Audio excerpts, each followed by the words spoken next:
Idemo kod jednog naših prijatelja koji nam je pozajmio sanke. Baki! Ajde. Market, jes. Market. Sezona pred kraj, kao što vidim, jedete se gi natori pola i više, si vidio možda? Ja. I prodaš sirene, ja? Aha, domaće sirene. Onaj, čekaj, to nije šarsko, to je seljačka, tak? Da, seljački. Od krave. Od krave. Jes. Ima i ovaj sok od borovnica pravim isto. Domaći. Domaći. Sam pravim ja to i zmam. Ja mogu za šarski sir da kažem da je najbolji sir, pošto sam probala i u Francuska i Švajcarska. Probaj ti ove ako ćeš. Vakvi nema, pa nema se da otvaramo, nema smisla. Ne, za tebe će otvorimo, će probati. Ti kad si probala u Njemačku, u Švajcarsku, ovdje kod nas da ne probaš, da imate.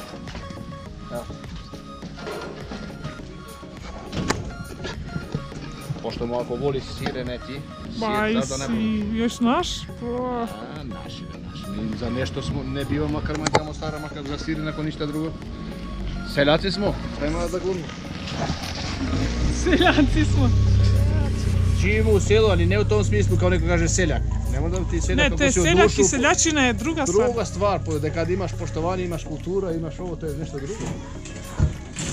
Možda da živiš i godinama da živi u gradu da ne mine čovjek i da nema kulture. Ali vi radite ovdje i ljeto uz prodavnicu? I ljeto je prodavnica. Sir domaći, jaja domaće, borovnica da domaća, to je i ljeto. Oko, ljudi voljeti prirodno. Met ne pena? Kad ima, ove 2 godine nema, prodavamo i met. Nema met? Imamo mi čele naše. Ali? Prodavamo ove 2 godine nema, ova godina ne znam. Zbog cveta? Zbog cveta i zbog ladno. Nemo što pašnja nema. A ovako inače... Ali uglavnom čovjek da dođe ovdje zima, ljeto, ovdje uvijek može da kupi nešto da slice, da jede. Da kupi što hoće. Da ljetuje, da jede. Da ljetuje, da zimuje, može da nađe ovdje otprilike sve. I zima stanuje, da ljetuje, da zimuje, lijep da uze domaće jaja, sirene. Pa sve uglavnom sve što treba? Sve domaća, borovnica prirodna domaća, sami što pravimo, sir sami što pravimo. Držite krave, sam držite? Držimo krave, sam naš proizvod i kokoške držimo, naše domaće i više većinom traže ove prirodne, domaće jaja i sir. Seljačka što vi kažete? Seljačka, aha. I to. Pa dobro, super je. To je zdravlje, nekako da se živi da se... Pa išala da imate bereće, da imate toliko samo, toliko. Da se živi nekako... Nafaka da imate lijepo. Nafaka toliko svi, da se živi neko išala. Inšala. A i lijep vidimo da je buk, znači i lijep prodavlja. Otkuda vide? Mora sve da ima. Mora sve da ima. Ove još malo zima, preko ljeto ima još više roba. Mora sve, ima i voće, povrće, sve živo. Nema što nema. Pa znači, kad dođe na brojalic ne treba ništa da nosi sa sebe? Ništa ne ti treba, ne. Sve ima. Ali jednom da možem da proslavo naši ljudi dole. I očito je da ostane taki, znaš. Uvijek će biti, uvijek smo bili pogotovo ovdje, moraš takva rabota da bineš gostoprimljen, da čekaš dobro gosti. Ali mi smo prirodno gostoprimljeni. Pa da. To nije genetski, ne smo one kao važno radi turizam i te.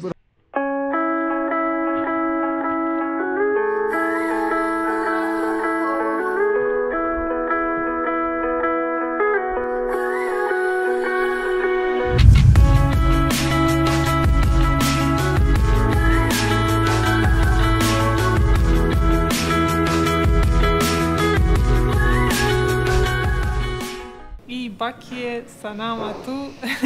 On će najbolje da nam objasni ono što ja sve vreme pokušavam da objasnim, zašto je dobro doći u prirodu i zato što najbolje poznaje planinu, a i živi ovdje u blizini. Sad ću da usmjerim kameru malo ka njemu. Baki, čao. Ćao. Kako? Pa dobro, nije loše. Za danas smo završili rad, pošto već je kasno. I tako radimo. Na prevodu ću već odavno. Od 2000 ovamo. Radite konkretno? Pa radimo, imamo jedan market, mini market i ovo iznajmemo sanke, skije i bordove tako, preko toko zime. A tokom leta?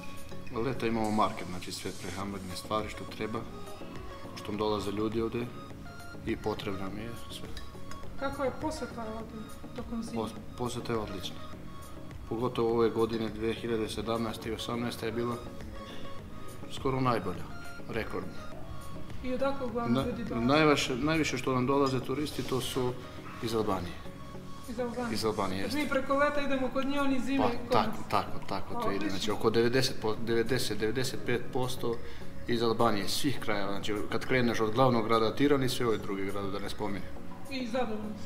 Prezadovoljni, svi. Ne samo ja, ima i neki drugi tu što radi, ali dobro je. Znači, ali i gosti koji dolaze su jako zadovoljni? Zadovoljni su, pogotovo iz Albanije, zadovoljni su. Znači mi ih dočekamo dobro.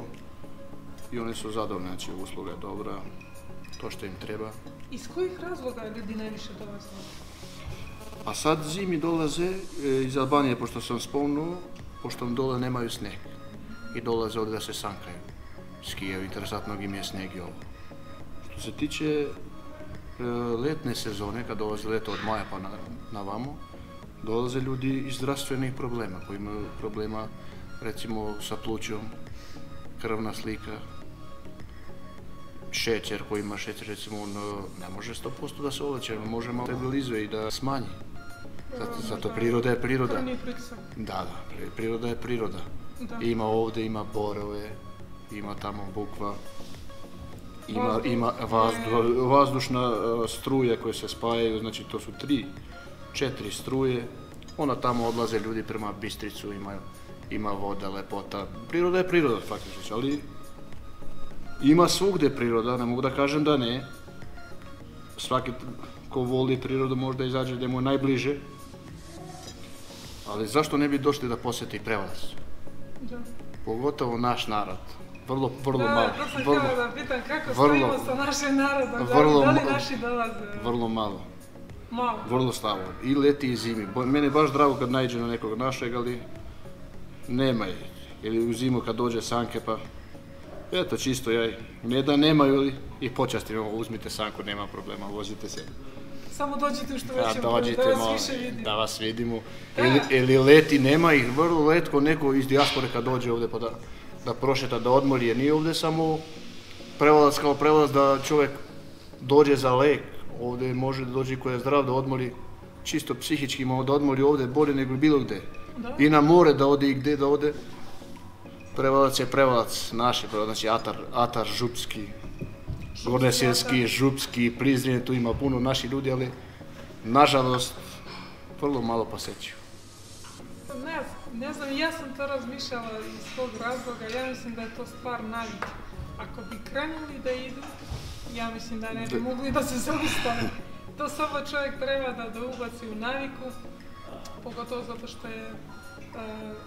zato što je boravak u šumi, u prirodi, jednostavno nezamenjiv. I sad ljudi, nažalost, zdravstveno danas baš malo ljudi stoje dobro. I onda čekaju faktički da im lekar kaže potrebna vam je šetnja u šumi. I onda tek oni izlaze, ali mislim da je bolje pre toga da dođe, pre nego što im doktor savjetuje da... Sigurno treba da bude svaki svjestan za svoje zdravlje. Bar jednom nedeljno. Bar jednom nedeljno, ako ne može jednom u 2 nedelje.